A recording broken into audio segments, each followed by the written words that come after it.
एक ऐसा जहाज जो हवा में गायब हो गया और 37 साल बाद वापस सामने आया। सोचो, तुम एक एयरपोर्ट पर हो, अचानक एक पुराना जहाज उतरता है।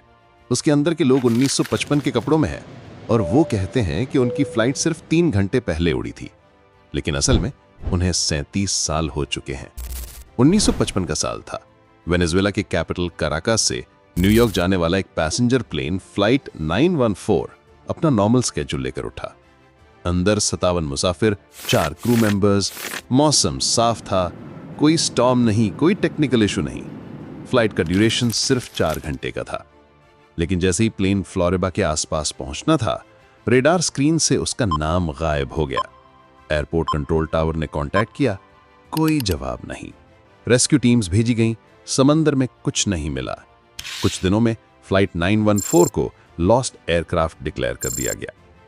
मुसाफिरों के घरवालों ने समझा कि शायद प्लेन समंदर में गिर गया। यह केस बंद कर दिया गया और फाइल्स आर्काइव में चली गईं। 37 साल बाद 9 सितंबर 1992 को कराकास एयरपोर्ट का एक नॉर्मल दिन था। एक एयर ट्रैफिक कंट्रोलर का नाम ख्वान डेला कोर्टे था।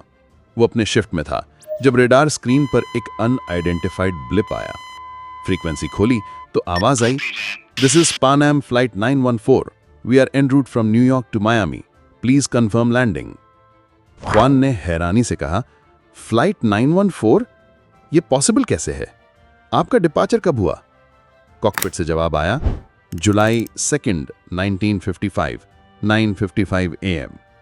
ख्वान ने समझा शायद पायलट मजाक कर रहा है, लेकिन जब प्लेन उतरा तो सबके होश उड़ गए। ये एक पुराना 1950 मॉडल डगलस DC-4 प्लेन था, जैसे म्यूजियम में होता है। अंदर के लोग 1955 के कपड़ों में थे। न्यूज़पेपर भी जुलाई 2, 1955 का था। इमिग्रेशन और सिक्योरिटी ने पायलट से कहा कि आपको इन्वेस्टिगेशन के लिए रुकना होगा, लेकिन पायलट घबरा गया, कहा, no, we must leave now. उसने इंजन स्टार्ट किए, रनवे पर घुमा और बिना क्लियरेंस लिए वापस उड़ गया। रेडार ने कुछ मिनट ट्रैक किया, फिर वो ब्लिप हवा से गायब हो गया, दोबारा कभी नहीं मिला। कराकास की कुछ स्टाफ ने फोटोज ली, लेकिन अगले दिन वो फोटोज मिस्टीरियसली मिसिंग थीं। ख्वान डेला कोर्टे ने अपना स्टेटमेंट दिया, लेकिन कुछ हफ्तों बाद उसने मीडिया में कह दिया कि वो बस एक मिसअंडरस्टैंडिंग थी। लोग कहते हैं उस पर प्रेशर डाला गया। अब सवाल यह है कि क्या प्लेन किसी टाइम बॉम्ब में फंस गया था? क्या वो किसी और डायमेंशन में गया और फिर वापस आया? या ये सिर्फ एक अफसाना था जो सच्चाई से मिक्स हो गया? आज भी कुछ लोग कहते हैं कि 1992 में कराकास एयरपोर्ट पर वो पुराना जहाज देखा था, और अब भी कुछ पायलट्स रिपोर्ट करते हैं कि समंदर के ऊपर उन्हें एक पुराना DC-4 प्लेन पैरेलल फ्लाई करता दिखाई देता है, जो फिर धुंध में गायब हो जाता है। और शायद कहीं ना कहीं फ्लाइट 914 अब भी अपनी मंजिल तलाश रही है। सब्सक्राइब करें हमारा YouTube चैनल साइबर कहानी। आपका एक लाइक हमें और बेहतर वीडियोस बनाने का हौसला देता है।